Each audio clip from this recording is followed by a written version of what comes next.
Hello everyone, good evening. तो चलिए फटाफट जुड़ जाइए बच्चों। स्वागत है आप सभी का एग्जाम गुरु में। तो आज हम लोग डिस्कस करेंगे फुल सिलेबस टेस्ट 16। तो माय नेम इज आशी राठौर और 1 से लेकर 50 तक देखते हैं। Question number 1, when the fungi feed on dead organic matter they are known as, कहते हैं based on mode of nutrition organism are 2 types, autotrophic and heterotrophic. जो आपका हेटरोट्रॉपिक मोड ऑफ न्यूट्रिशन है एक्चुअली में बच्चों को 3 प्रकार का होता है, सैप्रोफिटिक,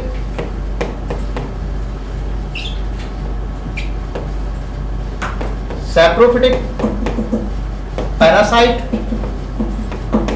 एंड सिम्बायोसिस।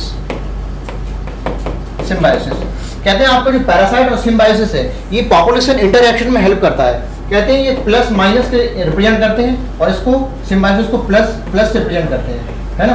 मतलब इसके दोनों के दोनों जो लिविंग ऑर्गेनिज्म है जो एक से दूसरे को डिपेंड करता है, दोनों के दोनों कैसे लिविंग में है ना, दोनों लिविंग ऑर्गेनिज्म हो। ये पॉपुलेशन इंटरएक्शन में आपके इकोलॉजी में पढ़ेंगे आप। लेकिन जो सेपरोफिटिक मोड ऑफ न्यूट्रिशन है एक्चुअली में एक लिविंग ऑर्गेनिज्म होगा और एक डेड एंड डिके ऑर्गेनिज्म में मैटर करेगा, उस पर डिपेंड करेगा फूड के लिए, ठीक है। तो इसको ऐसे मोड ऑफ न्यूट्रिशन को बोलते हैं सेपरोफिटिक मोड ऑफ न्यूट्रिशन, ठीक है। तो आपका ये फंजाई हो गए, मोस्टली फंजाई होते हैं, बैक्टीरिया भी होते हैं, है ना। और कुछ फंजाई में जैसे ड्यूटेरोमाइसीट मोस्टली आपको डिकम्पोजर्स होते हैं। तो सेपरोफिटिक मोड ऑफ न्यूट्रिशन। तो आंसर थर्ड। नेक्स्ट देखते हैं। ऐसा रीजन है the general like Selaginella and Salvinia are heterosporous pteridophytes. देखो मोस्टली टेरिडोफाइट होमोस्पोरस होते हैं लेकिन some are heterosporous. The means 2 type of spore form, the macro and micro. जो माइक्रो वाला होता है ये आपका मेल वाला होता है और ये फीमेल वाला होता है। तो 2 प्रकार के स्पोर बनना, हेटेरोस्पोरस कंडीशन, है ना।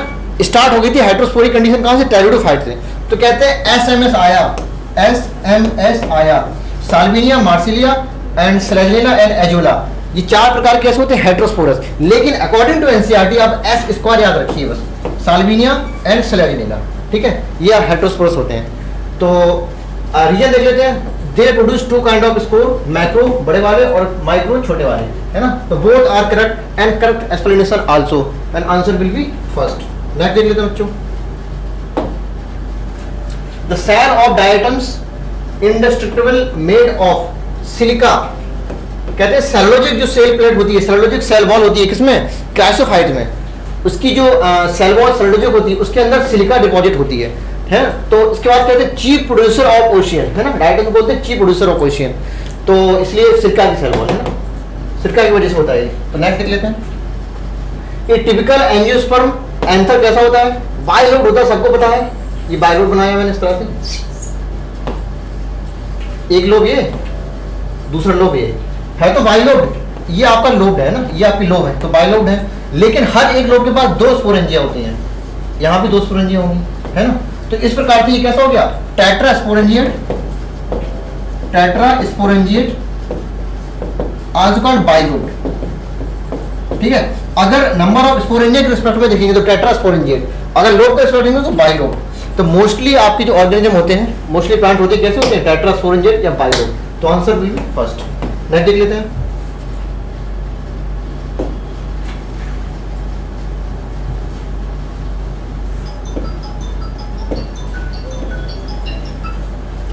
Which plant seed cannot germinate and establish without presence of mycorrhiza? तो mycorrhiza association जैसे मैंने population interaction वाला भी बताया था।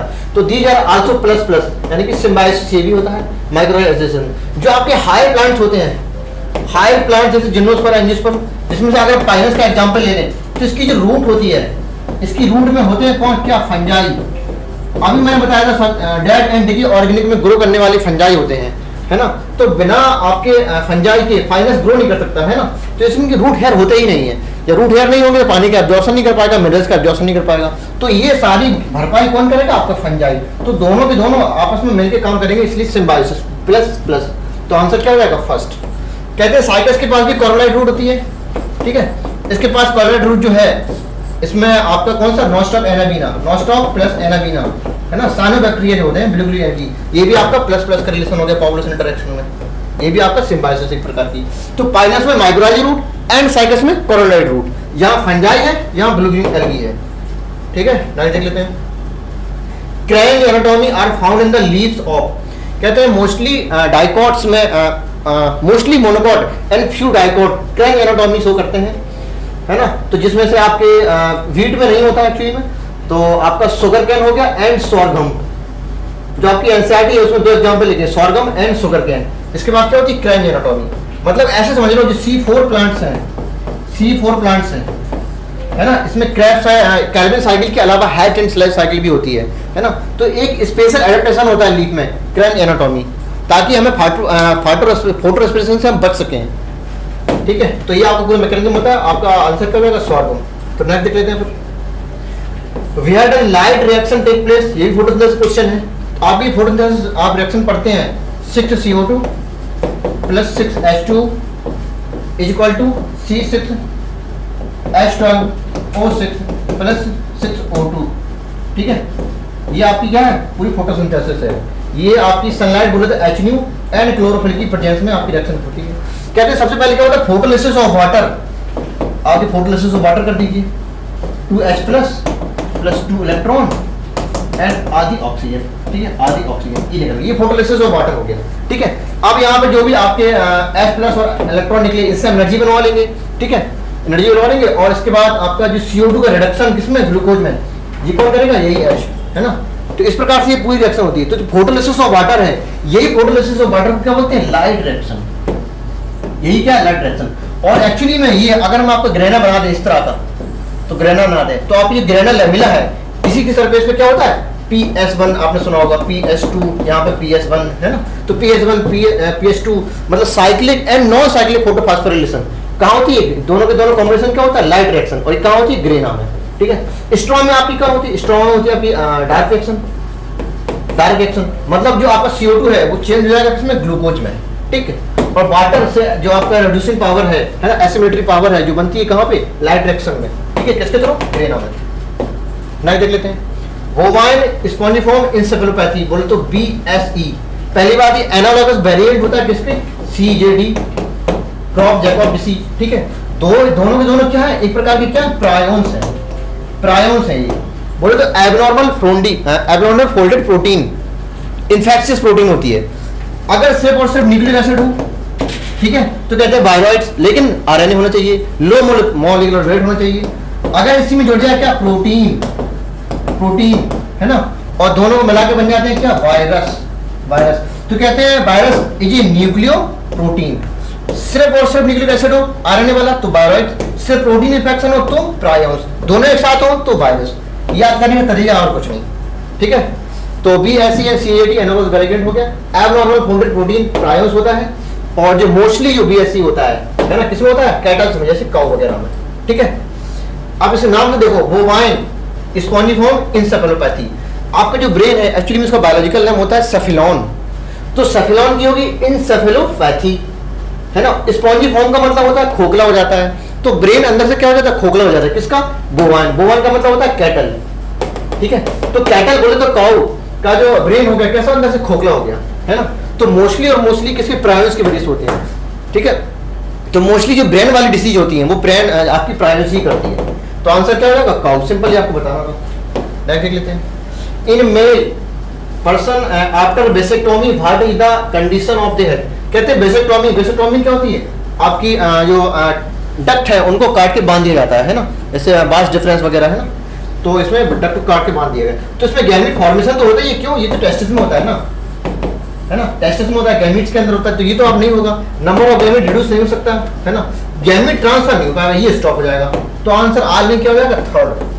नेक्स्ट देख लेते हैं, स्पर्मेटोजेनेसिस। देखो सबसे पहले क्या होती है, स्पर्मेटोगोनिया से बनती है, माइटोटिक डिफरेंशिएशन से बनती है क्या, प्राइमरी स्पर्मेटोसाइट से बनती है सेकेंडरी स्पर्मेटोसाइट से बनता है स्पर्मेटेड बना। अब स्पर्मेटेड फाइनली डिफरेंशिएशन होके बना देता है क्या, स्पर्मेटोजोआ, इसी को बोलते हैं क्या, स्पर्म्स, ठीक है। तो आपका ये क्या है, ये माइटोटिक डिफरेंशिएशन है, ठीक है। और ये क्या है, ये आपकी क्या है, मियोसिस फर्स्ट है, ठीक है। और ये क्या है, मियोसिस सेकंड है, ठीक है। ये मैचुरेशन बोलते हैं। और इसके बाद ये एक्चुअली में डिफरेंशिएशन बोलते हैं इसको, डिफरेंशिएशन। इसका नाम होता है एक्चुअली में क्या, स्पर्मियोजेनेसिस या स्पर्मेटिलियोसिस। तो स्पर्मियोजेनेसिस एक प्रकार का डिफरेंशिएशन है, जो बने हुए 4 स्पर्मेटेड है, 1 2 3 4, ये फर्दर चेंज होते हैं स्पर्म में, 1 2 3 4, हेड आ जाएगा सब में, टेल सब में आ जाएगी, नेक आ जाएगा, इस तरह से स्पर्म हो जाएगा। तो फॉर्मेशन, अब ये चीज कहाँ होती है, आपके जो एफएसएच हार्मोन की प्रेजेंस में जो सर्टोली सेल है ये करता है, मतलब न्यूट्रिशन करता है। तो ये पूरा प्रोसेस हो गया स्पर्मेटोजेनेसिस का। अब सिंपली बताना मैं, स्पर्मेटेड से स्पर्मेटोजोआ बनना, ये क्या होता है, स्पर्मियोजेनेसिस या स्पर्मेटिलियोसिस, एक प्रकार का क्या डिफरेंशिएशन ये है, ठीक है। तो मॉडर्न डिफरेंशिएशन, मैचुरेशन, एंड ये आपका फर्दर से डिफरेंशिएशन, ठीक है। तो आंसर क्या हो जाएगा, सेकंड। नेक्स्ट देख लेते हैं बच्चों, if an pond there are, pond में क्या है, 50 वाटर हाइसेंट है, ठीक है।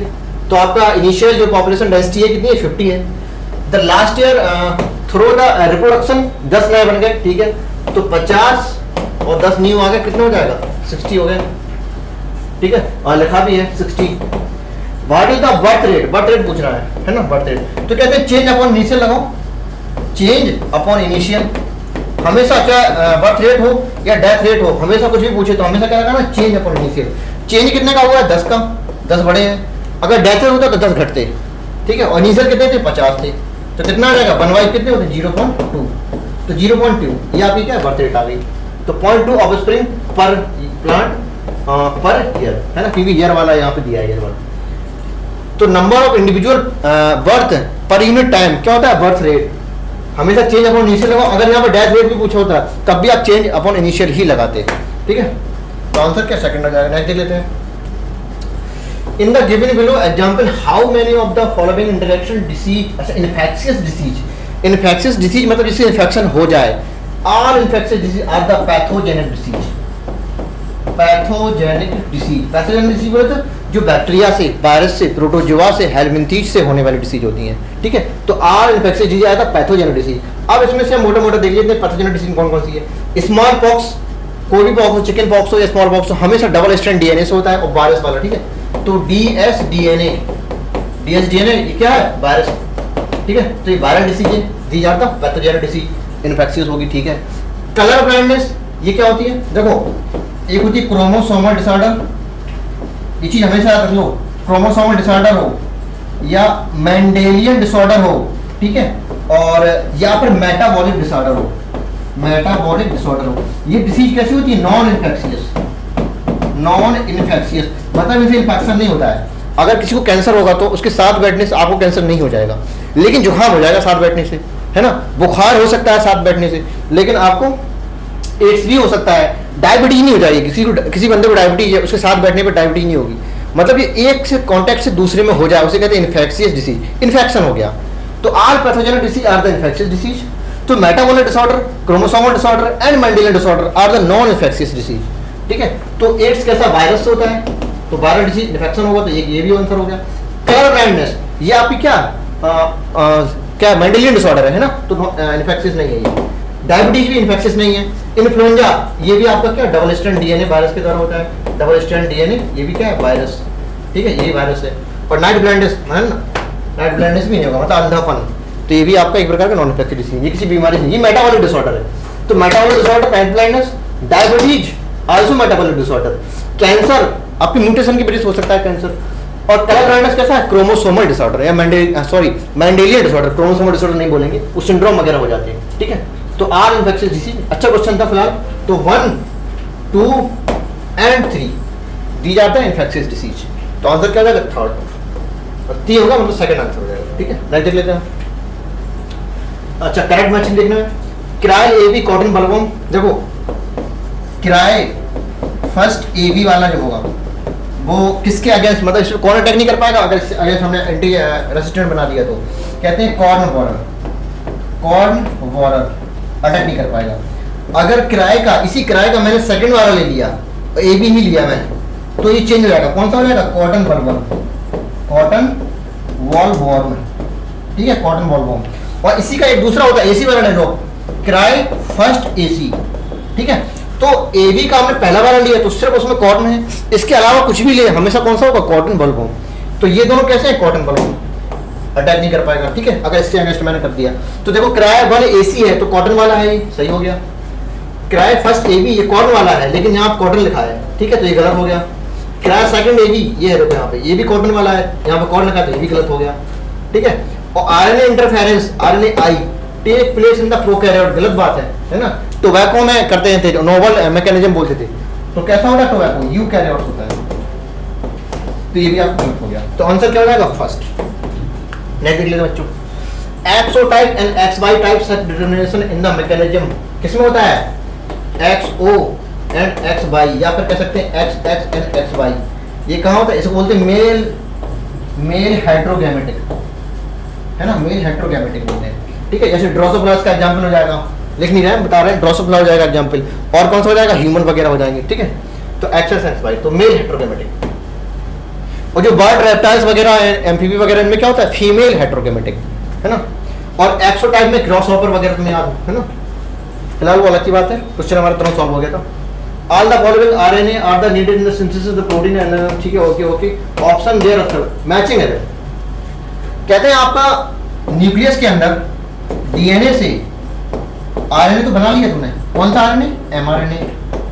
अब एमआरएनए से आपको क्या बना लिया, प्रोटीन, ठीक है, ओके डन। तो डीएनए से एमआरएनए बनना, ये क्या ट्रांसक्रिप्शन बोलते हैं इसको, ट्रांसक्रिप्शन, ठीक है, ट्रांसक्रिप्शन। और ये क्या है, ट्रांसलेशन हो गया, ठीक है। तो कहते हैं एमआरएनए से प्रोटीन वाले अगर स्टेप ले हम तो आपकी स्मॉल सब यूनिट होगी राइबोसोम और ये लार्ज सब यूनिट होगी यहाँ पे, ठीक है। और यहाँ पे इस तरह से लगा होता है क्या, एमआरएनए, ये है आपका एमआरएनए, ठीक है। अब देखो जो आपको राइबोसोम है इसकी दो साइड होती है, ए साइड है ना, एमाइडल साइड, मतलब जिसमें अमीनो एसिड का फॉर्मेशन भी होता है, और टी साइड भी होती है जिसमें नए अमीनो एसिड बनते हैं, ठीक है, दो साइड होती है इसमें। तो एक प्रकार से कैटलिस्ट का भी काम करता है ये, फॉर्मेशन ऑफ पेप्टाइड बॉन्ड, ठीक है। और आपका ये सब्सट्रेट भी दे रहा है। तो कहते हैं स्ट्रक्चर्ड एंड कैटालिटिक रोल कौन करेगा, आरएनए। आर मतलब राइबोसोमल आरएनए, है ना, राइबोसोमल आरएनए। राइबोसोम के अंदर ही कौन सा होता है, आरएनए होता है, याद है। राइबोसोम किसके मिलकर बना होता है, आरएनए एंड प्रोटीन से मिलकर बना होता है। तो ये वाला है ना, तो स्ट्रक्चरल एंड कैटालिटिक रोल बिल्कुल कर रहा है भैया, सही हो गया। ये हमें बताना है क्या, इंटरल बताना है।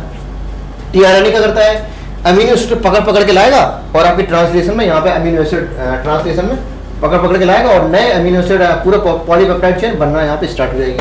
तो bring the amino acid and read the genetic code, बिल्कुल सही बात है ना। तो आपको ये भी सही हो गया, ये भी सही हो गया। ट्रांसफर आने एमआरएनए क्या करता है, ये टेम्पलेट का काम कर रहा है, यहाँ पे टेम्पलेट का काम कर रहा है, लेकिन यहाँ पे लिख रहा है स्ट्रक्चरल कैटालिटिक, ये वाली बात गलत हो गई है, इसलिए आंसर क्या जाएगा, थर्ड। देख लेते हैं, the ploidy of archegoniophore and archegonium are respectively. देखो आर्चिगोनियोफोर क्या होता है, जैसे मान लो अगर हम मार्किन से बनाए, अभी मार्किन से बना दिए, राइगोड हो गया यहाँ पे, ठीक है। अगर यहाँ पे मैंने ये बना दिया क्या, ये बना दिया मैंने क्या, ये बना दिया मैंने आर्चिगोनियोफोर, ठीक है, आर्चिगोनियोफोर बना दिया मैंने ये, ठीक है। और एक प्रकार का ये गैमेटो मार्किन है, तो इसकी मेन प्लांट बॉडी कैसी होगी, गैमेटोफिटिक बॉडी होगी। गैमेटोफिटिक बॉडी होगी तो कैसी होगी, एन हेप्लॉइड होगी। तो इसमें बनने वाली सारी चीजें हेप्लॉइड ही तो होगी, तो आर्चिगोनियोफोर भी कैसा, हेप्लॉइड ही होगा। अब ये गैमेटोफाइट है, और गैमेटोफाइट के अंदर क्या बनते हैं, गैमीट बनते हैं। तो गैमीट किसके अंदर बनते हैं, सेक्स ऑर्गन में। लेकिन इनमें जो सेक्स ऑर्गन होते हैं क्या होते हैं, archegonia, female sex organ, and antheridia. तो चाहे एंथ्रीडिया हो, चाहे आर्चिगोनिया हो, एंथ्रीडियोफोर हो या आर्चिगोनियोफोर हो, कुछ भी हो, सबकी प्लॉइडी क्या होगी, एन होगी हमेशा, ठीक है बच्चों। तो ये एन होगी, और इस पर लगने वाले जो सेक्स ऑर्गन है, इसके लगने वाले जो सेक्स ऑर्गन होंगे, जैसे कि male sex organ antheridia and female sex organ archegonia, तो वो सारे के एन ही होंगे। तो प्लॉइडी क्या होगी, एन कॉमा एन, ठीक है। नेक्स्ट देख लेते हैं, The bioreactor provide the optimal condition achieving the desired product and providing the optimum condition। आपके जो स्पार्ज टाइप एंड स्टारिंग टाइप दो प्रकार के बायोरिएक्टर होते थे, है ना। डाउन स्ट्रीम प्रोसेसिंग में आपका बायोटेक्नोलॉजी वाले चैप्टर के लास्ट में जो फिगर बने हैं, तो आपका ऑप्टिमम कंडीशन हम दे देते हैं, पीएच कंट्रोल, टेम्परेचर कंट्रोल, है ना, सारी चीजें। तो पहला आपका सही हो गया। स्टेटमेंट सेकंड क्या है, the most commonly use in the bioreactor क्या होते हैं, स्टायरिंग टाइप। स्टायर का मतलब स्टेयरिंग, घुमाने वाला, है ना, तो घूमने वाला, ताकि हमारा सरफेस एरिया बढ़ जाए। तो बोथ आर द करेक्ट, तो आंसर क्या हो जाएगा, फोर्थ। नेक्स्ट देख लेते हैं, which are the following not step of Calvin cycle. Calvin cycle देखो सबसे पहले क्या होता है, आरयूबीपी 5 कार्बन का होता है, ठीक है, 5 कार्बन का होता है। अगर इसमें लग गया क्या CO2, तो इसी को हम बोल देते हैं क्या, कार्बोक्सिलेशन। इसको बोल दिया क्या मैंने, कार्बोक्सिलेशन। तो इससे बन जाता है 2 मॉलिक्यूल PgAA, जो कि होते हैं कितने, 3 कार्बन की, ठीक है, 3 कार्बन की। अब इसी से क्या हो जाएगा, इसी में होता है क्या, रिडक्शन, इसी में होगा क्या, रिडक्शन। तो अब यहाँ से रिडक्शन जैसे हो जाएगा तो बन जाएंगे 2 मॉलिक्यूल इसके PgAl, ये फास्फोग्लिसरिक एसिड है, और ये क्या है, फास्फोग्लिसरल्डिहाइड है, 3 फास्फोग्लिसरल्डिहाइड एंड 3 फास्फोग्लिसरिक एसिड बोल सकते हैं। अब इसी का रीजनरेशन वापस हो जाएगा, इसे बोलते हैं रीजनरेशन, रीजनरेशन, ठीक है। तो रीजनरेशन एक स्टेप हो गया, कार्बोक्सिलेशन एक स्टेप हो गया, एंड रिडक्शन एक प्रोसेस हो गया। दी जाएगा केल्विन साइकिल। अब यहाँ पे ATP एंड NADP खर्च होंगे, वो अलग की बात है। तो 3 8 प्रोसेस है केल्विन साइकिल के, है ना। तो कार्बोक्सिलेशन भी है, रीजनरेशन भी है, एंड रिडक्शन भी है, नहीं है डीकार्बोक्सिलेशन, है ना। हमें CO2 को पकड़ के जोड़ना है, हटाना नहीं है। रेस्पिरेशन वाली प्रोसेस में हो जाता है डीकार्बोक्सिलेशन। तो आंसर क्या हो जाएगा, यही होगा। तो नॉट पूछ रहा है ना, नेक्स्ट देख लेते हैं बच्चों। The key product of glycolysis, है ना, ग्लाइकोलिसिस पूरे याद होना चाहिए। Glucose, glucose 6 phosphate, fructose 6 phosphate, fructose 1 6 diphosphate, 3 phosphoglyceraldehyde, 1 3 diphosphoglyceraldehyde. इस तरह से पूरी रिएक्शन जो है ना ग्लाइकोलिसिस की। तो लास्ट स्टेप जो अल्टीमेट प्रोडक्ट होता है आपका क्या होता है, पायरुविक एसिड, है ना। कहते हैं ग्लूकोज जो कि 6 कार्बन का है, लास्ट में 2 मॉलिक्यूल बनते हैं किसके, पायरुविक एसिड के, है ना। तो की प्रोडक्ट क्या हो गया, पायरुविक एसिड। तो आंसर क्या हो जाएगा, थर्ड। नेक्स्ट देख लेते हैं बच्चों। The person with genotype IA/IB, अच्छा ठीक है। तो ब्लड ग्रुप ऑब्वियसली AB ही होगा। अब सबको पता है कि जब दोनों के दोनों एलील इक्वली डोमिनेंस होता है तो कहते हैं कोडोमिनेंस। अगर सिर्फ डोमिनेंट एलील आपका एक्सप्रेस कर रहा है तो कहते हैं कंप्लीट डोमिनेंस, है ना, कंप्लीट डोमिनेंस। अगर इनके बीच में है, डोमिनेंट भी तुम्हारा एक्सप्रेस करे और रिसेसिव भी करे, इनका दोनों का इफेक्ट दे, तो उसे कहते हैं इंटरमीडिएट वाली कंडीशन। कौन सी, इनकम्प्लीट डोमिनेंस। तो कंप्लीट डोमिनेंस ओनली डोमिनेंट वाले करेगा, इनकम्प्लीट डोमिनेंस दोनों का मिक्सचर करेगा, और दोनों सेपरेटली करेंगे। मान लो अगर रेड है, यहाँ पे रेड का क्रॉस अगर व्हाइट से कराएंगे हम, ठीक है। अगर आपके F1 जनरेशन में सिर्फ रेड आ रहा है तो कंप्लीट डोमिनेंस, ठीक है। इनके बीच बोले तो पिंक आ रहा है तो इनकम्प्लीट डोमिनेंस, ठीक है। और रेड भी है उसी के अंदर और पिंक और तुम्हारा व्हाइट भी है उसी के अंदर, मतलब कुछ पैच रेड के हैं कुछ पैच व्हाइट के हैं, दोनों का मिक्सचर है, तो इसको क्या बोलेंगे हम, कोडोमिनेंस, है ना। तो when the both allele equally dominance, है ना, equally expressed, the condition is called codominance. The example is AB blood grouping, है ना, AB ब्लड ग्रुपिंग। तो आंसर क्या हो जाएगा, सेकंड। नेक्स्ट देख लेते हैं। द लार्जेस्ट जीन ह्यूमन क्या होता है, डिस्ट्रोफिन, हैव 2.4 मिलियन बेस। कहते हैं जो आपका स्मॉलेस्ट इन जनरली जीन के पास इन जनरली कितने होते हैं, लगभग 3000 बेस होते हैं। बेस बोलो या बेस पेयर बोलो या सिंपली आप बोल दो न्यूक्लियोटाइड, ठीक है, न्यूक्लियोटाइड बोल दो आप। तो जनरली कितने 3000 होते हैं, लेकिन एक ऐसा जीन भी होता है जिसके पास सबसे ज्यादा बेस होते हैं, सबसे ज्यादा न्यूक्लियोटाइड होते हैं, उसका नाम क्या होता है, डिस्ट्रोफिन। कितने होते हैं, 2.4 मिलियन बेस, इतने ज्यादा। अगर इसी में खराबी आ जाए तो याद करिए लोकोमोशन वाला चैप्टर, है ना, इसमें खराबी आ जाए तो हो जाती थी मस्कुलर डिस्ट्रॉफी। तो मस्कुलर डिस्ट्रॉफी वहां पे लिखा था जेनेटिक डिसऑर्डर है, तो आज पता चला कैसे जेनेटिक डिसऑर्डर है। इसमें यही बड़ा वाला जीन क्या हो जाता है, खराब हो जाता था। तो इसके वजह से क्या होता है, इसके खराब होने से हो जाएगी क्या, मस्कुलर डिस्ट्रॉफी, मस्कुलर डिस्ट्रॉफी, ठीक है। तो आंसर क्या होगा, फर्स्ट। नेक्स्ट देख लेते हैं बच्चों। The plant growth unique because the plant retain the capacity to unlimited growth in throughout the their, ठीक है। तो प्लांट की ग्रोथ होती है वो काफी यूनिक होती है एनिमल कंपैरिजन में, क्योंकि थ्रोट लाइफ चलती रहती है मेरिस्टेमेटिक सेल होने की वजह से, है ना, बिल्कुल सही बात है। एंड स्टेटमेंट सेकंड है, the period of growth generally कैसे होती है, डिवाइडेड इनटू 3 फेजेस में। इसके नाम क्या होते हैं, मेरिस्टेमेटिक फेज जो डिवाइडिंग कैपेसिटी होती है इसके पास, elongation phase and maturation phase. तो आपकी तीनों हैं, बिल्कुल दोनों स्टेटमेंट आपके सही है। तो आपका कौन सा जाएगा, आंसर हो जाएगा फोर्थ। नेक्स्ट देखिए बच्चों। The process of which maintain the constancy of internal environment, the organism कहते हैं हमारे अंदर का बॉडी टेम्परेचर, हमारे अंदर की ऑस्मोलैरिटी, हर चीज एक मेंटेन रखें हम। इस मेंटेन करने की जो क्षमता है हमारे अंदर, उसको कहते हैं होम्योस्टेसिस, है ना। तो होम्योस्टेसिस, अब कुछ बच्चे कहेंगे होम्योस्टेसिस ये आपका उसमें दिया गया, जो चैप्टर डिलीट हो गया है, तो याद करिए आपका कौन सा वाला चैप्टर, नीरर वाले के पहली पैराग्राफ में होम्योस्टेसिस का जिक्र किया गया है। नो डाउट डेफिनेशन नहीं दी गई है, लेकिन होम्योस्टेसिस दिया गया है ना, तो आपका ये रिड्यूस सिलेबस नहीं माना जाएगा। तो आंसर क्या होगा, सेकंड। नहीं देख लेते हैं। The following statement correct reference to the mycoplasma. Mycoplasma बताना है क्या होती है, प्रोकैरियोटिक होता है, और स्मॉलेस्ट लिविंग सेल भी बोलते हैं प्रोकैरियोटिक होता है, 0.3 माइक्रोमीटर का साइज का होता है, ठीक है। और कहते हैं प्रोकैरियोटिक, सही बात है, यूकैरियोटिक नहीं होता है, मल्टीसेलर नहीं होता है, क्योंकि जनरली मोनेरा कैसे होते हैं, यूनिसेलर होते हैं यूकैरियोट। काइंड्स ऑफ वायरस नहीं है, क्योंकि एक अलग से कैटेगरी है। And cell wall non cellulosic होती ही नहीं है, सेल वॉल कैसे ए सेलोलॉजिक होती है, ए सेलोलॉजिक होती है ना। तो ये भी आपकी गलत बात होगी। तो ओनली फर्स्ट आंसर, तो आंसर क्या होगा, थर्ड। नहीं देख लेते बच्चों, the initial translation the mRNA first bind to small RNA, है ना।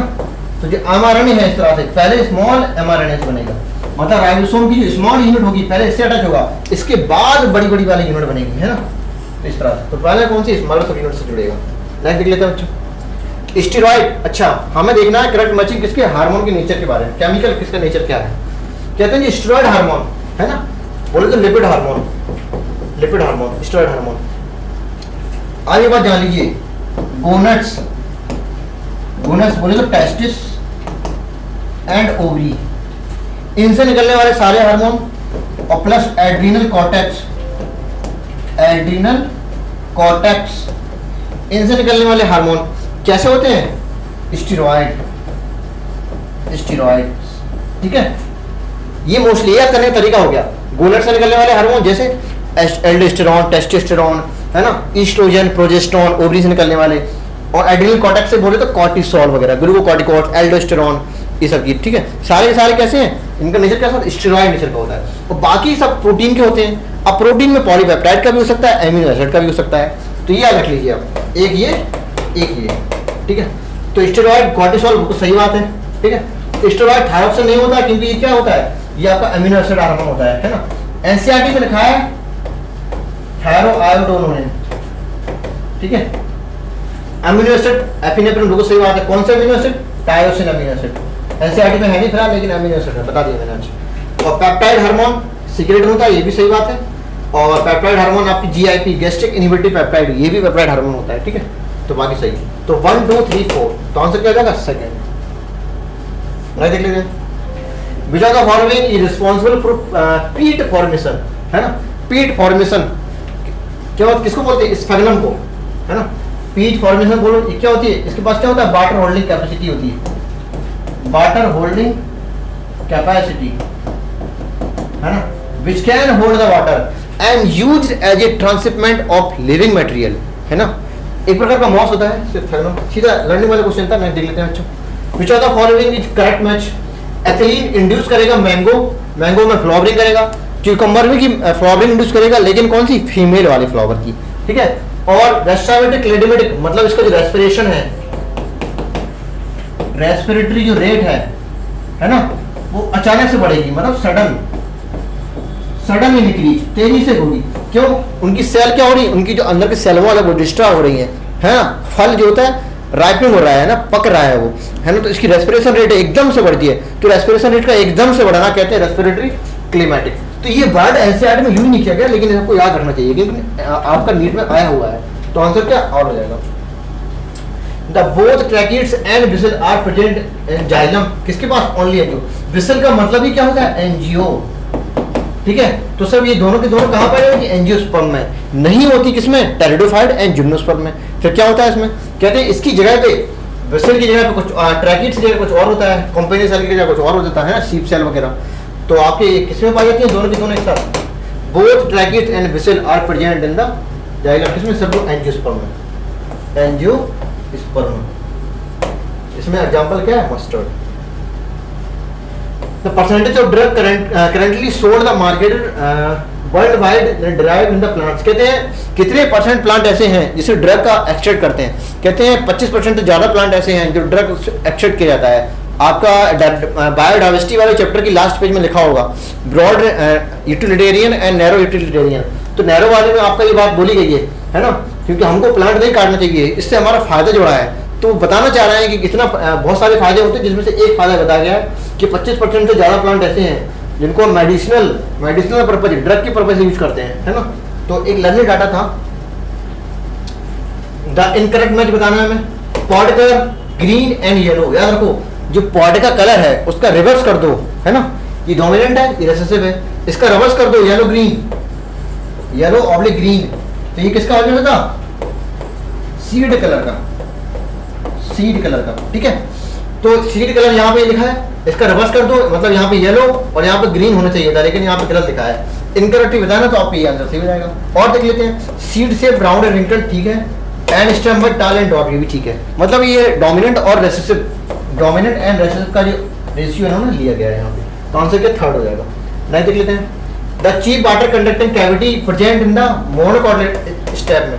आपके अकॉर्डिंग टू एनसीईआरटी यही याद रखिए। अगर इसके अलावा आप जानना चाहते हैं तो schizogenous cavity, lysigenous cavity and schizolysigenous cavity, ये तीन प्रकार की कैविटी होती हैं। पहली वाली बताई पाइनस में होती है, दूसरी वाली मैंने जो बताई वो किस में होती है? सिट्रस में होती है ना, डाइकॉट में। और जो मैंने लास्ट में बताई है वो होती है मोनोकॉट में, है ना, जैसे मेज वगैरह हम देख लो। तो आपकी एक ही कैविटी का नाम बताया गया है जिसमें मोनोकॉट स्टेम हो गई। नहीं देख लेते हैं, prophase 1 which of the following represent the transition of metaphase। कहते हैं transition of metaphase is a late prophase, late prophase. लेकिन अब म्योसिस की दो थी, म्योसिस 1 एंड म्योसिस 2। और म्योसिस 1 की जो पहली स्टेज होती है वो होती प्रोफेज फर्स्ट। तो प्रोफेज फर्स्ट की 5 सब स्टेज होती हैं, जो लास्ट वाली होगी वही तो है लेट वाली। तो लेट वाली कौन सी? लैबोरेटरीन, जाइगोटीन, पैचिटिन, डिप्लोटीन, डाइकाइनेसिस। तो डाइकाइनेसिस को ये क्या बोल देते हैं? लेट प्रोफेज बोल सकते हैं हम, और उसी को हम बोलते हैं ट्रांजिशन ऑफ मेटाफेज फर्स्ट। तो ट्रांजिशन ऑफ मेटाफेज फर्स्ट बोल दो डिप्लोटीन, डाइकाइनेसिस, डाइकाइनेसिस। नेक्स्ट देख लेते हैं, which of the following is correct match the making RNA. देखो डीएनए से बनता है क्या? आरएनए, ठीक है। यहाँ पे एमआरएनए नहीं है, सिंपली आरएनए लिख दिया मैंने। और इससे बनती क्या? प्रोटीन, ठीक है। ये होती क्या? ट्रांसक्रिप्शन, ये होती है ट्रांसक्रिप्शन, ठीक है। और इसको बोलते हैं ट्रांसलेशन, ट्रांसलेशन। और ये क्या होता है? डीएनए से डीएनए बनना, इसको बोलते हैं क्या? डुप्लीकेशन, डुप्लीकेशन बोलो आप, या ऑब्लिक रेप्लिकेशन बोलो आप, ठीक है। रेप्लिकेशन या फिर डुप्लीकेशन, डीएनए से डीएनए बनना, ये पूरा प्रोसेस होता है। एक और होता है, ये सेंट्रल डोग्मा इतना है, सेंट्रल डोग्मा इतना है, लेकिन इसके अलावा अगर देखा जाए आरएनए से डीएनए बनना, इसको कहते हैं रिवर्स ट्रांसक्रिप्शन, रिवर्स ट्रांसक्रिप्शन, ठीक है बच्चों। तो अब देख लो, मेकिंग आरएनए फ्रॉम आरएनए, ये ट्रांसलेशन नहीं, लेकिन आरएनए से आरएनए को बनने को हम डुप्लीकेशन बोल सकते हैं, डुप्लीकेशन बोल सकते हैं इसको, ठीक है। तो गलत हो गया, ये ट्रांसक्रिप्शन नहीं है।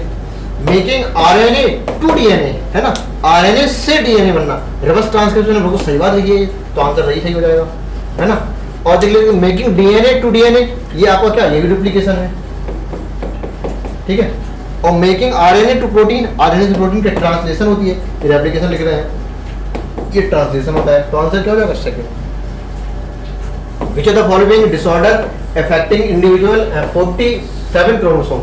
इसके पास कितने होते हैं? 45 क्रोमोसोम, और इन दोनों के पास कितने होते हैं? 47 क्रोमोसोम। तो दोनों के दोनों एग्जाम्पल किसके? ट्राइसोमी के, है ना। बोले तो 2n+1, ये किसका एग्जाम्पल है? मोनोसोमी का, मोनोसोमी का। बोले तो 2n-1, ठीक है। इसमें 21st क्रोमोसोम में ट्राइसोमी होती थी, ठीक है। और इसमें XXY, क्लीवेंटर सिंड्रोम, इसमें 21st वाले क्रोमोसोम में जाती है। दोनों आपके क्या हो जाएंगे? 47 क्रोमोसोम। मुझे तो following present in chromatin, chromatin सब कुछ होता है, डीएनए भी होता है, स्टोन भी होता है, नॉन स्टोन भी होता है, और आरएनए भी होता है, ठीक है। तो आंसर क्या हो जाएगा? और हो जाएगा 1 2 3 4। नेक्स्ट ठीक है, द क्रेंज एनाटॉमी का जो क्रेंज वर्ड है उसका मतलब क्या होता है? उसका मतलब होता है लेयर, कवरिंग या ब्रेथ, ठीक है। तो आंसर क्या हो जाएगा? ब्रेथ। क्रेंज एनाटॉमी किसमें पाई जाती है? C4 प्लांट्स में, C4 प्लांट्स में होती है। नेक्स्ट देख लेते हैं, द स्क्लेराइड्स आर, स्क्लेराइड का शेप कैसे भी होते हैं? स्फेरिकल भी हो सकता है, ओवल शेप भी हो सकता है, एंड सिलिंड्रिकल भी हो सकता है ना। और इसके अंदर क्या आपके सबसे ज्यादा डिपोजिशन होता है कनेक्टिव टिश्यू का, है ना। कौन सा वाला टिश्यू? स्क्लेरेंकाइमा, है ना। तो स्क्लेरेंकाइमा काफी ज्यादा कंडेंस होता था इसमें, लिग्निन जैसा है ना, लिग्निन लोहा जैसा होता है। तो क्या हो जाएगा आंसर? और हो जाएगा। सेम कैसा भी हो सकता है, नो डाउट। आइसोगैमस मोटाइल, अच्छा isogamous non motile flagellate gamete found है। देखो आइसोगैमस दो प्रकार के थे, एक था मोटाइल और एक था नॉन मोटाइल, ठीक है। आइसोगैमस एक पूरा रिवाजी करा दे रहा हूं आपको, एक होता है अनाइसोगैमस, एक होता है oogamous. These are the sexual reproduction based on the structure of gamete, ठीक है। अगर दोनों के दोनों मेल और फीमेल गैमीट देखने में एक जैसे हैं, बाहर से देख के हम ये ना बता पाए कि कौन सा मेल है और कौन सा फीमेल है, तो ऐसे रिप्रोडक्शन को हम बोलते हैं आइसोगैमीट। अगर उसमें फ्लैजिला है तो मोटाइल बोल दो, एग्जाम्पल यूरोथेरस हो जाएगा, ईलोट्रिक्स हो जाएगा। अगर फ्लैजिला नहीं है तो नॉन मोटाइल हो जाएगा, चल ही नहीं पाएगा वो। तो एग्जांपल यहाँ पे क्या हो जाएगा, स्पायरोगायरा, बहुत ही इंपॉर्टेंट है स्पायरोगायरा, काफी बार नीट में पूछा जाता है। इसके बाद एनाइसोग्राम में पहले कुछ और वो करता था, लेकिन लेटेस्ट एनसीईआरटी के अकॉर्डिंग यहाँ पे एग्जांपल आपको जो दिखा दिया एनसीईआरटी ने वो है क्या, यूडोरेना, सबको पता होगा। एंड इसमें आपका हो जाएगा क्या, फ्यूकस एंड बॉक्स। ये क्या है, ये एनाइसोग्राम मतलब दोनों बाहर से देखने पे एक छोटा एक बड़ा हो, और इसमें छोटा बड़ा हो लेकिन छोटा वाला मेल हो, बड़ा वाला फीमेल हो, और जो मेल हो फ्लैजिलेट मतलब मोटाइल होना चाहिए, और जो फीमेल वाला गैमीट है वो नॉन मोटाइल एंड स्टेशनरी होना चाहिए, है ना। तो और बनना चाहिए ओगोनिया के अंदर, तभी कहते हैं ओगेमस टाइप का प्रोडक्शन। तो दी जाता आर सेक्सुअल प्रोडक्शन, ठीक है। तो हमें सिंपली नॉन फ्लैजिलेटेड आइसोगेमी बतानी थी, तो किस पर है, स्पायरोगायरा, इसमें क्या होगा, ओगेमस होगा, ठीक है। क्लेमाइडोमोनास हटा दिया गया सिलेबस से, वॉल बॉक्स में भी क्या होगा, ओगेमस होगा, ठीक। तो आंसर क्या थर्ड होगा, नहीं देख लेते हैं। The contrast to meiosis first, कहते हैं जो मियोसिस सेकंड है नॉर्मल माइटोसिस की तरह ही होती है, सही बात है। आपकी मियोसिस फर्स्ट में मियोसिस फर्स्ट में जितने ड्रामे हैं सब उसी में ही होते हैं, लेकिन जो मियोसिस सेकंड होती है actually is type of mitosis, है ना। और जैसे ही अब इसमें इंटरकाइनेसिस, जैसे मियोसिस वन हुई, इसके बाद क्या होती है, मियोसिस सेकंड, तो दोनों डिवीजन है, लेकिन इसके बीच दोबारा से इंटरफेज नहीं आती है, इसकी जगह पे आती है इंटरकाइनेसिस। नहीं होता दोबारा डीएनए का रेप्लिकेशन, इसलिए नहीं आती दोबारा क्या, एक रेस्टिंग फेज जिसे कहते हैं इंटरफेज। तो इंटरकाइनेसिस होगी, तो इंटरकाइनेसिस जब यहाँ पे आएगी तो मियोसिस फर्स्ट की जो पहली फेज बोले तो प्रोफेज सेकंड है, ठीक है। तो तुरंत आ जाएगी प्रोफेज सेकंड, तो पहले तो सेकंड वाला भी सही हो जाएगा। देखो, तो इंटरकाइनेसिस से followed by prophase second and followed by second and much simpler prophase than prophase first, है ना। बहुत सिंपल होती है प्रोफेज फर्स्ट से। तो both are correct statement, answer क्या हो जाएगा, फोर्थ। नेक्स्ट देख लेते हैं। 40% एंजियोस्पर्म में जो पॉलन ग्रेन है वो सेट हो जाते हैं, गिर जाते हैं, किसमें, 3 सेल स्टेज में। लेकिन 60% में ज्यादातर एंजियोस्पर्म में क्या होता है, 2 सेल स्टेज में आपके सेट हो जाते थे। 2 सेल स्टेज बोले तो generative cell and vegetative cell. लेकिन जो 3 सेल स्टेज है, जो आपकी जनरेटिव सेल है, ये फिर से डिवाइड कर जाती है और बना देगा 2 मेल गैमीट। तो याद रखिए 2 सेल स्टेज का मतलब क्या है, वेजिटेटिव एंड जनरेटिव सेल, और 3 का मतलब यही जनरेटिव सेल दोबारा से बना देगी 2 gamete, first male gamete and second male gamete. तो ये आपकी, तो 2 वाले 60% और 3 वाले कितने हैं, 40%, ठीक है। तो 40% 3 सेल स्टेज है। नहीं देख लेते हैं। Increase the diversity of contribute the increase the productivity of the statement given by, ये स्टेटमेंट किसके द्वारा दिया गया, कहते हैं टिलमैन, डेविड टिलमैन, है ना, पूरा नाम है डेविड टिलमैन। इन्होंने क्या बताया, इन्होंने कहा है कि देखो भैया जो बायोडाइवर्सिटी है, पहली बात तो ये बायोडाइवर्सिटी किस पर, स्टेबिलिटी पर डिपेंड करती है ना। मतलब कि इकोसिस्टम की जो स्टेबिलिटी है ये डिपेंड करती है किस पे, बायोडाइवर्सिटी की। मतलब जितनी ज्यादा भीड़ होगी परिवार में, जितने ज्यादा लोग होंगे उतना ही ज्यादा स्टेबल होगा, कोई मारपीट नहीं पाएगा, है ना, एक दूसरे से मिलजुल के रहेंगे, किसी को प्रॉब्लम आ जाएगी कि दूसरा काम आ जाएगा। तो जितना ज्यादा भीड़, जितनी ज्यादा बायोडाइवर्सिटी, उतनी ही ज्यादा इकोसिस्टम स्टेबल होगा हमारे, पहली बात ये। और कहते हैं कि एक बार इकोसिस्टम स्टेबल हो जाता है तो जैसे कि जो भी डिस्टर्बेंस आते हैं, है ना, जैसे मान लो बाढ़ आ गई या सूखा पड़ गया, तो बहुत ज़्यादा इफेक्ट नहीं पड़ता किसमें, इकोसिस्टम स्टेबिलिटी में। मतलब जो इकोसिस्टम स्टेबल हो चुका है ऑलरेडी, तो बहुत ज़्यादा वेरिएशन नहीं मिलता है ना। ये पूरा स्टेटमेंट जो है किसने बताया था, डेविड टिलमैन ने, है ना। तो इसलिए जरूरी है बायो स्टेबिलिटी, इसलिए बायोडाइवर्सिटी ज़्यादा होनी चाहिए, है ना। तो आंसर का थर्ड हो जाएगा इसका। The pigment containing member of extension in the cyanobacteria, cyanobacteria की जो क्रोमेटोफोर बोलते हैं, जो क्लोरोफिल होता है, वो मेम्ब्रेन एक्सटेंशन क्या होते हैं, क्रोमेटोफोर। एक और होता है मेम्ब्रेन एक्सटेंशन, जैसे मैंने ये बना दिया यहाँ पे, ठीक है, कुछ इस तरह से मेम्ब्रेन एक्सटेंशन होते हैं ऐसे करके, है ना। तो ये मीजोसोम होते हैं किसकी जगह पे, माइटोकॉन्ड्रिया की जगह पे, है ना। लेकिन यही मेम्ब्रेन एक्सटेंशन अगर मान लो पिगमेंट भर गए, तो पिगमेंट से भरी हुई जो थैलियां हैं उन्हीं को हम बोलने लगते हैं क्या, क्रोमेटोफोर। अगर यही सेल मेम्ब्रेन से जुड़ा हुआ है तो बोलते हैं मीजोसोम। दोनों एक ही चीज है, एक ही जगह पाई जाएगी, बस फर्क इतना है कि खाली है या भरा हुआ है, ठीक है। तो साइनोबैक्टीरिया अगर पिगमेंट से भरे हुए हैं, देखो लिखा पिगमेंट कंटेन है, तो उसको क्या बोलेंगे, क्रोमेटोफोर। ज्यादा क्वेश्चन अच्छा तब होगा जब इसमें एक ऑप्शन मीजोसोम भी होता है ना। नहीं देख लेते हैं। Which of the following have ascocarp fooding, तो फूडिंग बॉडी किसमें, एस्कोकार्प किसमें होती है, एस्कोमाइसीटीज में, और बेसिडियोकार्प किसमें होगी, बेसिडियोमाइसीटीज में। सिंपल नाम से पता चल जाता है। तो Neurospora are the example of Ascomycetes. देख लेते हैं। The biologist study in the population, अच्छा होती, फिर से आगे क्वेश्चन ये कहते हैं पॉपुलेशन डेंसिटी 250 है, ठीक है। ये आपकी कितना बर्थ रेट हो गया, ये और जो आई माइग्रेशन है कितना है 20 है आई माइग्रेशन, मतलब आई की वैल्यू कितनी है 20 है। तो टोटल जो आने वाले हैं कितने हो जाएंगे 270। ठीक है, अब जाने वाले देख लेते हैं। तो जाने वाले बोले तो डेथ रेट मतलब डेथ रेट लेंगे, कितनी डेथ हुई कितने लिखा 240, ये लगा 240। ठीक है, और ई माइग्रेशन मतलब ये माइग्रेट कर गए यहाँ से चले गए छोड़ के, कितने हैं 30। तो ई माइग्रेशन कितना है 30, तो ये भी टोटल कितने का हो गया 270। तो कहते हैं इंक्रीज इन द पॉपुलेशन, क्या इंक्रीज हुआ, कोई इंक्रीज नहीं हुआ है ना, 270 आए 270 गए मतलब 0। तो आंसर क्या होगा फर्स्ट। नहीं देखते हैं the major site of synthesis of lipid क्या होता है SER है ना, और RER क्या होता है प्रोटीन का सिंथेसिस करेगा मोस्टली, तो SER आंसर सिंपल ही है। नहीं देख लेते हैं हाउएवर देयर इन द, अच्छा हाँ कहते हैं कि दो, एक चीज समझ लो आप, दो प्रकार के कंजर्वेशन होते हैं, एक होता है एक्स-सिटू कंजर्वेशन, एक होता है इन-सिटू कंजर्वेशन। जो ऑन साइट कंजर्वेशन है ऐसे समझ लो आप जंगल गए, ठीक है, तो जंगल के वहां पे शेर रहेंगे, टाइगर रहेंगे, बहुत सारे जानवर रहेंगे। आपने क्या किया, उसी जंगल में चारों तरफ एक बाउंड्री बना दी, एक जाली लगा दी, तो उसी की साइड पे जाके उसको कंजर्व कर दिया। ऑन साइट कंजर्वेशन है, इसे कहते हैं इन-सिटू कंजर्वेशन। ठीक है, और एक्स-सिटू क्या होता है, मान लो कोई बंदा है या कोई एक जानवर ऐसा है, जानवर मान लो कोई टाइगर है, वो अकेला वहां पे रह रहा है ना, या कोई बंदर मान लो है ना, टाइगर को खतरा नहीं रहता, बंदर मान लो अकेला वहां पे रह रहा है, उसके लिए वहां पे एक्सटेंशन होने के चांस है। अगर आपने सोचा कि अगर जंगल में हमने इसको छोड़ दिया तो इसकी डेथ हो जाएगी, तो मैंने क्या किया, उस बंदर को वहां से उठा के जू में रख दिया है ना। तो मैंने क्या किया, एक अपनी बनाई हुई जगह पे उस जानवर को उठा के रख दिया, तो ऐसे कहते हैं ऑफ साइट कंजर्वेशन, मतलब हमने उसकी जगह पे नहीं किया, अपनी जगह पे किया, तो कहते हैं ऑफ साइट कंजर्वेशन, इसे कहते हैं एक्स-सिटू कंजर्वेशन। ठीक है, तो ऑन साइट कंजर्वेशन इन-सिटू होता है और ऑफ साइट कंजर्वेशन क्या होता है, एक्स-सिटू कंजर्वेशन होता है। दोनों का मतलब एक ही टर्म है, तो पूरी सेंटेंस में लिखा है, यही लिखा है ना, however there in the situation where the animal और प्लांट भी हो सकता है, एनिमल भी हो सकता है, इंडेंजर्ड मतलब खतरा है वहां पे, और थ्रेटेड मतलब एक्सटेंट होने वाला है, इतना ज्यादा खतरा है। लिखा high risk of the extension in the wild animal situation, the need, उसको क्या जरूरत है कि वहां से उठा के अपनी मैन मेड इकोसिस्टम में रखा जाए। तो हमारे जो मैन मेड इकोसिस्टम में रखा गया, जू है, बोटेनिकल गार्डन है, उसकी दोनों क्या है, एक्स-सिटू कंजर्वेशन है, ऑफ साइट कंजर्वेशन। तो आंसर क्या हो जाएगा, more than one option correct, तो आंसर विल बी 4। नेक्स्ट देख लेते हैं कैट सीक्वेंस है किसका, हायरार्चिकल। पहले बात समझो हायरार्चिकल अरेंजमेंट क्या होता है, किसी को बढ़ते हुए या घटते हुए क्रम में लिखना हायरार्चिकल अरेंजमेंट होता है। एक होता है असेंडिंग मतलब अपवर्ड मतलब बढ़ते हुए क्रम में, एक होता है डिसेंडिंग मतलब घटते हुए क्रम में।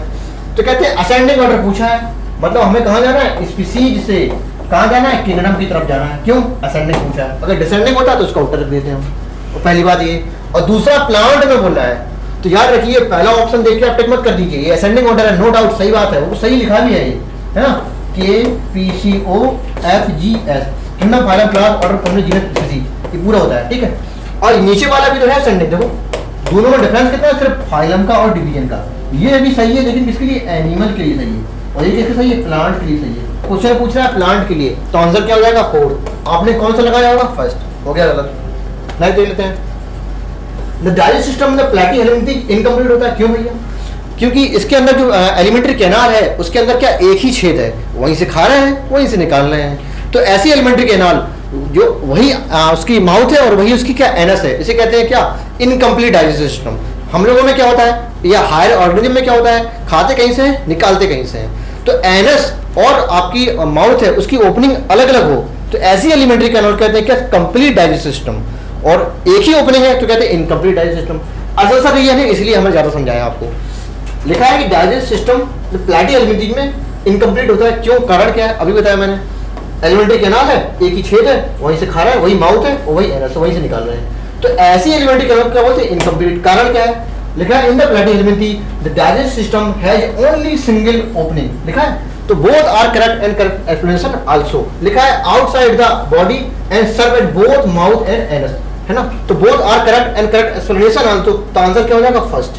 ठीक है, तो नेक्स्ट देख लेते हैं which chromosome completely sequence in last two May 2006। कहते हैं मई 2006 के आते आते कौन सा क्रोमोसोम पूरी तरह से सीक्वेंस कर दिया गया था, पढ़ लिया गया था। तो कहते हैं क्रोमोसोम फर्स्ट, क्यों, क्योंकि ये होता है लार्जेस्ट क्रोमोसोम, इसके पास होते हैं 2968 जीन, है ना। लेकिन ये स्मॉलेस्ट वाला होता था उसको हमने तुरंत डिलीट कर लिया था, कौन था, वाई क्रोमोसोम, इसके पास होता था ओनली 231 जीन, है ना। तो सबसे ज्यादा जीन, सबसे ज्यादा न्यूक्लियोटाइड होने की वजह से इसको सबसे लास्ट तक स्टडी किया गया था। जो ह्यूमन जेनोम प्रोजेक्ट है एक्चुअली में वो 1990 से स्टार्ट होके 2003 तक ही गया था, है ना। लेकिन 3 साल और एक्स्ट्रा क्यों लग गया? क्योंकि फर्स्ट क्रोमोसोम को पढ़ने में काफी ज्यादा टाइम लग गया था, इसलिए आंसर इसका क्या हो जाएगा? फर्स्ट। ठीक है, okay, thank you, bye bye बच्चों।